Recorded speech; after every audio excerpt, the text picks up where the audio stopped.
Hola, buenas tardes. Nosotros somos, nuestro equipo está conformado por Axel Esaú Aguirre, Diego Vega Gallardo y yo, Adrián Monterrubio. Nuestro tema es Trypanosoma cruzi. Vamos a comenzar.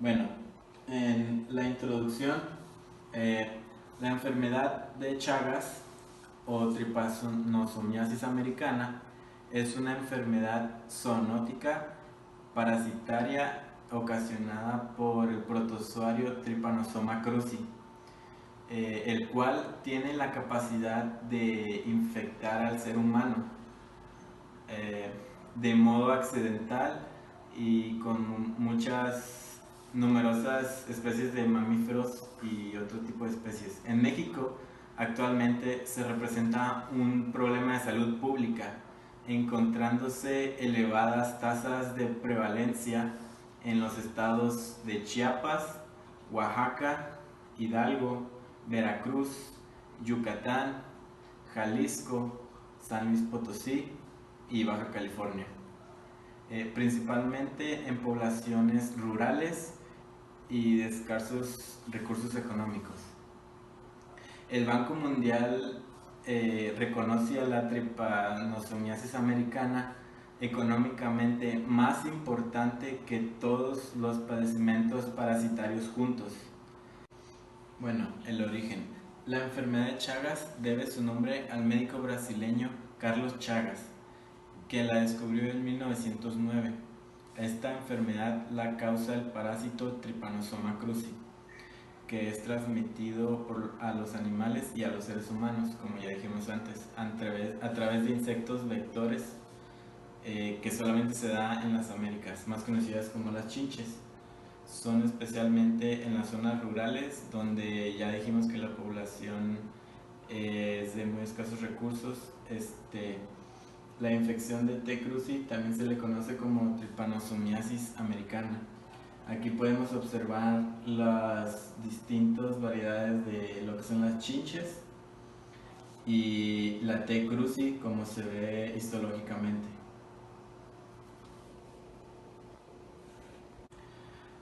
Histológicamente, aquí tenemos lo que es el parásito T. cruzi. Como podemos observar, se le ve el flagelo de este lado, que es como la colita. También se le ve el núcleo, que es esta parte morada. De este lado, esta otra partecita morada, esta de aquí, este es el pinosoma. Pues este vendría siendo el cuerpo, y de este lado se le ve lo que es la membrana ondulante, que es como la membrana de un pescado. Y bueno, por lo que he estado viendo, esta T. cruzi, hay 4 formas morfológicas principales de los pinosomas, y en este caso sería un epimastigote. Bueno, en la estructura, como ya antes mencioné, existen 4 formas morfológicas principalmente de los triposomas, que es tripomastigote, epimastigote, promastigote y amastigote. Las diferentes formas se distinguen entre sí por la posición del cinetoplasto, en la relación al núcleo por la presencia o ausencia de una membrana ondulante. En el tripomastigote, el cinetoplasto se encuentra localizado posterior al núcleo, usualmente en la porción más posterior del parásito, y el flagelo sale por el extremo posterior y se une hacia adelante a lo largo del cuerpo del parásito, formando una membrana ondulante a lo largo de todo el parásito, que emerge en toda su línea del centro anterior. Y aquí podemos observar la imagen antes mencionada, y pues aquí está su núcleo, que fue lo que me faltó. En el epimastigote, el cinetoplasto se encuentra localizado en la parte media del organismo, al lado del núcleo. El flagelo emerge de la parte media del parásito y forma una membrana ondulante más pequeña que la observada en los tripomastigotes. Y aquí podemos observar lo que faltó, que es la membrana ondulante, que está del lado contrario que el tripomastigote. El promastigote tiene el cinetoplasto en la parte posterior y un flagelo libre sin la membrana ondulante. Aquí podemos observar el núcleo casi en el mismo lugar, sin la membrana ondulante. Y es todo. En el amastigote es más esférico y no tiene el flagelo libre, es el más fácil de identificar. El cinetoplasto se ve como un cuerpo oscuro cerca del núcleo y aquí está el núcleo, y pues es todo. Este es el más fácil de identificar de los tres. Bueno, en los organelos, como antes mencionado, ahora lo vamos a ver un poquito más a fondo. Aquí en la T cruzi podemos observar lo que es el núcleo, y aquí podemos ver los retículos endoplásmicos rugosos. Espero que se alcance a ver bien. Son estas partes de aquí. El glicoma, la membrana ondulante que empieza desde esta parte posterior hasta donde termina la cola y se termina el flagelo libre. Aquí se encuentra el cinetoplasto, que es esta parte de aquí. Aquí en esta parte chiquitita se encuentra lo que es el aparato de Golgi, los microtúbulos tentaculares, que son estos. Se dividen entre estos y se pasan hasta acá. Aquí también podemos observar lo que son los lisosomas. Son estos puntitos de aquí. Y eso sería todo.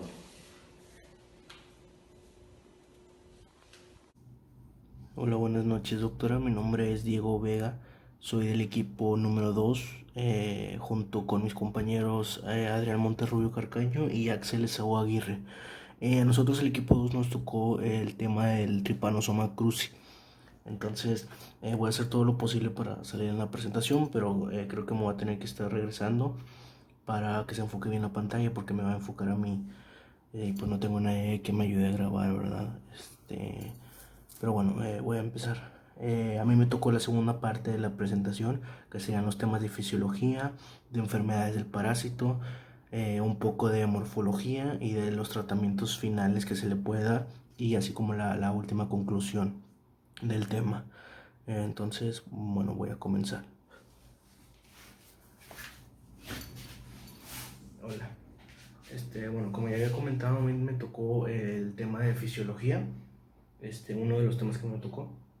Primero que nada, tenemos que entender en fisiología dos simples importancias que se usan en la mayoría de los parásitos o este tipo de situaciones, ¿verdad? Que sería la eficacia contra el tiempo de evolución. En el Trypanosoma cruzi se utiliza mucho que mientras el tiempo de evolución, no sé si se vea en lo que está en rojo, mientras el tiempo de evolución sea mayor, la eficacia de productos o de medicamentos va a ser menor. Entonces, hay que tener mucho cuidado con eso, porque las fases terminales, por así decirlo, que es un tiempo de evolución más alto, de evolución del parásito, vaya, la eficacia de los medicamentos va a ser menos. Eso significa un mayor riesgo para el paciente y puede tener algún peligro al final, a esta fase terminal de este parásito, que se vuelve más fuerte y causa más daño. Bueno, primero que nada, ¿cómo se maneja este parásito? Este parásito se encuentra en la mayoría de chinches, específicamente en una chinche. Esta chinche es muy popular, es muy conocida en lo que viene siendo África y todo el continente americano. Hay demasiadas de estas chinches, se caracterizan por tener rayas negras en el lomo. Estas chinches traen consigo este tipo de parásitos, el Trypanosoma cruzi. que al principio de la historia de que se tenía registro de este parásito solo infectaba animales salvajes. Se desconoce el motivo por el cual empezó a afectar a animales domésticos y a seres humanos. Bueno, lo que hace esta chinche es que tú, en el momento en el que estás dormido o en el que estás distraído, se para a ti y te empieza a picar, o sea, a consumir tu sangre, como lo hacen este tipo de insectos, ¿verdad? Lo que él causa es que él desecha, él excrementa en tu piel, y tú al momento de rascarte por la picazón, atraes ese excremento de ese bicho, de esa chinche, es el nombre coloquial aquí en México, lo atraes y lo metes a la herida. Ahí es cuando el Trypanosoma cruzi actúa, entra por las células de la sangre, por las células de la piel, entra en la superficie, en la dermis, epidermis y hasta lo más profundo, hasta llegar al torrente sanguíneo. Y ahí es donde empieza todo su, por así decirlo, su avance, ¿verdad? Al momento de querer detenerlo, pues se hace un poco más complicado mientras vaya avanzando, como ya lo habíamos dicho, en tiempo de evolución. Bueno, voy a continuar. Ok. Aquí encontré una imagen resumida de lo que es todo el proceso que hace este bicho, la chinche. Como la podrán ver, es esta. Primero que nada, como ya comenté, este se encuentra en las heces del animal, este parásito, ¿verdad? Aquí tenemos a la chinche de México. Por alguna extraña razón, o sea, por alguna razón el humano se rascó, el paciente se rascó, metió las heces a la herida, o sea, al piquete, vaya, de la chinche. Y hace que esta chinche, o sea, este virus, este parásito, penetra en los diferentes tipos de células que se encuentran en la piel y en la sangre, ¿sí? Como en la reacción de la picadura de la chinche, vaya. Y luego en el interior de las células ya contaminadas, por así decirlo, en las células de la piel, células de la sangre, ahí se empieza a replicar, ¿sí? Y transformar en amastigotos. Amastigotos es la nueva, por así decirlo, fase de este Trypanosoma cruzi, en el que aumenta ya su viabilidad y su potencia. ¿Y cómo se replica, ¿verdad? ¿Cómo hace, por así decirlo, esta transformación? Ok, esto sería en el siguiente paso, como lo iba leyendo aquí. En el paso 3, los amastigotos se multiplican por fisión binaria adentro de la célula, o de las células, ¿verdad? Millones de células ya contaminadas. ¿Qué es la fisión binaria? Es el tipo de replicación que hacen, se conoce, creo que leí que la mayoría de los parásitos o protistas son los que hacen este tipo de fisión binaria, que se replican al momento y dan dos células hijas como producto final. Y esto va causando más y va causando más y va causando más. Sí, había leído que las protistas y las bacterias y los parásitos son los que usan este tipo de fisión binaria para así propagarse por todas las células del cuerpo. Y así genera un tejido infectado adentro ya de lo que viene siendo el organismo. Un tejido infectado que evidentemente es dañino y ya no sirve. Luego seguiría lo que viene siendo el paso 4, que como aquí vemos una D, es el diagnóstico posible. Desde este punto, desde el paso número 4, ya se puede dar un diagnóstico posible de lo que viene siendo este parásito. Aquí ya te pueden indicar si tú estás infectado o no estás infectado. Pero si llegaste a este punto, pues obviamente estás infectado, ¿verdad? Ok, los amastigotos, celulares, intracelulares, que son los que ya están aquí adentro de la célula contaminando todo el tejido, salen de la célula y después empiezan a migrar a la circulación sanguínea, lo que ahora es más peligroso para trasladarse por todo el cuerpo, hasta ya en una fase más terminal llegar al corazón. Y bueno, en esta fase, en la 4, ya terminaron de hacer todo lo que tenían que hacer en las células, ¿verdad?, de los tejidos de la piel, y se trasladan al torrente sanguíneo. Empezaríamos ya con el paso número 5 de este parásito, que es la ingestión de tripomastigotos, que viene siendo, por así decirlo, el parásito más aumentado, más grande, más capaz para sobrevivir lo que viene siendo el organismo, los anticuerpos.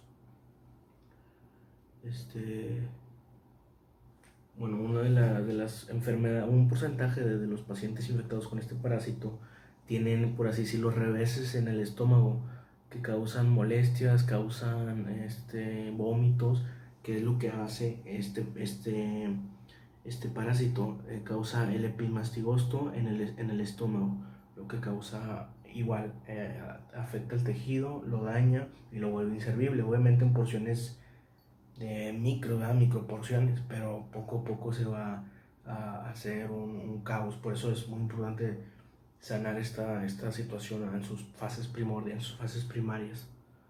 Después sería la multiplicación en el estómago, donde ya el parásito por completo se ha multiplicado y se ha cuantificado. Y luego después seguiría una de las peores cosas que te pudieran pasar ya en esta fase, que sería que te llegaran al intestino. Es la enfermedad de Chagas.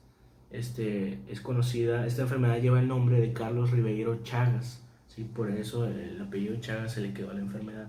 Fue un médico e investigador brasileño que la descubrió en 1909. Como les había comentado, que en 9000 años no se sabía, este parásito solo afectaba a animales salvajes. En 1909 pues, se descubre cómo afecta a animales domésticos y a humanos, que es algo que nunca había pasado. Okay. Como ya había comentado, el parásito T. cruzi se transmite principalmente por contacto con las heces o la orina infectadas de triatomonios, que son las chinches comunes, la chinche mexicana, triatominos, perdón. Estas se alimentan de la sangre como un mosquito o algo así, pues como ya había dicho, de las heces contaminadas.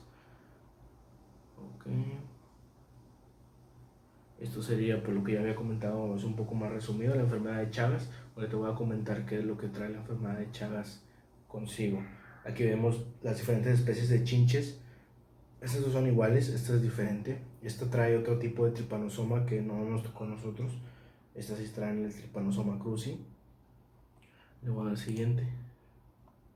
Bueno, la enfermedad de Chagas. La enfermedad de Chagas se divide en dos fases primordiales. Por así decirlo, la fase aguda, que es la fase de 100% viabilidad de que te salgas ileso, bueno, no ileso, que salgas vivo, o sea, que salgas bien, no hay ningún problema. Y sería después la fase crónica, la fase más peligrosa de este bicho. Bueno, inicialmente la fase aguda dura unos 2 meses después de contraerse la infección. Durante esta fase aguda circula por el torrente sanguíneo una gran cantidad de parásitos, pero en la mayoría de casos no hay síntomas leves, o sea, no se siente. También por eso es muy peligrosa, porque uno no sabe que lo tiene hasta ya haber avanzado este parásito, hasta que ya esté muy evolucionado. Como habíamos dicho, el tiempo de evolución daña la eficacia de los medicamentos. Okay. Uno de los síntomas, del 50% de los pacientes que presentan este parásito presentan fiebre, dolor de cabeza, agrandamiento de ganglios linfáticos, palidez, dolores musculares, dificultad para respirar, hinchazón y dolor abdominal torácico. Yo siento que puedo hablar un poco más del tema porque tengo un muy buen amigo mío que tiene la enfermedad de Chagas. Su familia es campesina, él es campesino y estudia en la facultad de veterinaria, y él fue afectado por esta enfermedad. Le picó de hecho esta chinche, trataminos, y él, por lo mismo que su familia es campesino, así nunca supieron que él estaba infectado con esto, hasta que se le empezó a hacer un bulto en el ojo, una hinchazón en el ojo izquierdo es el que tiene. Entonces poco a poco voy a ir comentando cómo él se fue recuperando de todo esto que él presentó. Yo platicando con él, presentó los ganglios linfáticos en el agranamiento, palidez, dolores musculares muy fuertes al inicio de esto. Esto ya lo tiene tras años, él tiene esta enfermedad, parásitos tras años. Ya han pasado varios años desde que se infectó. Bueno, después de esta fase aguda, la fase primordial, en la que hay un 100%, un 95% de probabilidad de que todo esté bien, viene la fase crónica, la fase más peligrosa. Está tronando. Bueno, en la fase crónica, los parásitos permanecen ocultos principalmente en el músculo cardíaco y digestivo. Esto es muy peligroso, porque los parásitos permanecen ocultos en el sistema cardíaco, en el músculo cardíaco, creando hoyos, cicatrices en el músculo cardíaco, debilitándolo, haciéndolo más débil poco a poco y a poco. Entonces, por eso la fase crónica es una de las más complicadas. Y en el sistema digestivo, que te causa el revés digestivo, vomitar, náuseas, casi acidez. Ok. Hasta el 30% de los pacientes ya en esta fase crónica presentan trastornos cardíacos, que vendrían siendo arritmia cardíaca, arritmias cardíacas, insuficiencia cardíaca progresiva, como la destrucción del músculo cardíaco ya en su extremo de este parásito, donde tú pues ya estás en una fase terminal en la que pronto llegaría pues tu muerte, ¿va? Okay. Serían las dos fases de la enfermedad de Chagas. Los tratamientos. Es muy fácil, como ya había comentado, al principio de esta presentación, en la fase aguda es muy fácil curarte. De hecho, es un 100% de probabilidad de que te cures al momento de que estás tú en esta fase aguda, con dos simples medicamentos, que es benzidazol y nifurtimox. Estos dos medicamentos, sí son medicamentos fuertes, leí que no se le pueden dar a personas embarazadas ni personas que hayan tenido problemas mentales, problemas psicológicos, ansiedad, pero sí son 100% fiables al momento de que tú estás en la fase aguda y no has llegado a la fase crónica. Matan al parásito inmediatamente, curan la enfermedad y se administran al comienzo de la infección de la etapa aguda. ¿Ok? Como ya hemos comentado, por así decirlo, la balanza de eficacia y tiempo de evolución. Sin embargo, su eficacia disminuye a medida que transcurre el tiempo de infección y las reacciones adversas son más frecuentes en edades avanzadas. En una edad avanzada ya es más difícil que este parásito se elimine con estos medicamentos que, como dije, son muy fuertes. Aquí tengo una foto de los medicamentos. Y bueno, este sería el fin de mi parte. No sé cuánto haya durado, pero bueno, en conclusiones del equipo, esto lo escribimos entre todos. En conclusiones es que este es un parásito, bueno, por lo menos a mí, que hemos tenido a este amigo, lo tenemos todos en este equipo en común, ese amigo que tiene esta enfermedad de Chagas. Él nunca ha tenido ningún problema, nada más me comentaba que de niño los tuvo, que fue de vómitos, dolores musculares muy fuertes, dolores de cabeza, que también es un síntoma. Entonces sí lo tenemos como que muy cerca, esta enfermedad de Chagas. La hemos sentido, no la hemos vivido, pero la hemos conocido. Vaya, o sea, eso es lo que quiero llegar. Entonces nos dimos cuenta que como es increíble que hace 9.000 años solo infectaba animales salvajes y de la nada nadie sabe por qué cambió de animales domésticos y a seres humanos. Desde ahí pues nos dimos cuenta que día tras día hay que seguir mejorando las habilidades tecnológicas y de salud para poder combatir este tipo de parásitos, que a la larga sí se pueden derrotar fácilmente, pero al principio cobra muchas vidas, y más de países del tercer mundo, o sea, África, subestados como Sudáfrica, que son muy afectados por este tipo de parásitos. Entonces, estas serían las conclusiones del equipo. Aquí se la dejo para que puedan leerla bien. No podemos bajar la guardia, es lo que decidimos entre todos, que si bajamos la guardia un solo segundo, pues no sabemos qué otro parásito que no conocemos puede llegar a infectarnos, ¿verdad? Bueno, pues de mi parte eso sería todo. Hay una disculpa por no pararme, doctora, pero nada más tengo este monitor para grabar. Entonces, muchas gracias. Nos vemos.